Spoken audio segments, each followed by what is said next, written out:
أرضية الملعب والقرار الذي سيتخذ كينيا في حدود الدقيقة 81 في الدقائق الأخيرة من هذه التقدم في نتيجة هذه المباراة تنفيذ من نقطة الجزاء.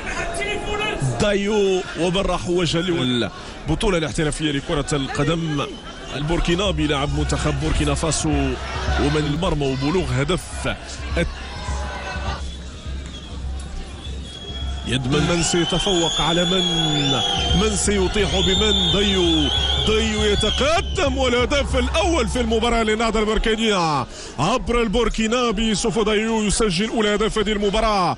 تصبح النتيجة يا سادة 1-0 للنهضة البركانية أمام شباب المحمدية. الموقع والمدافع الأوسط البوركينابي الذي يبحث عن قيادة النهضة للحفاظ على نسق الانتصارات المحققة في الجولات الأخيرة في البطولة الوطنية.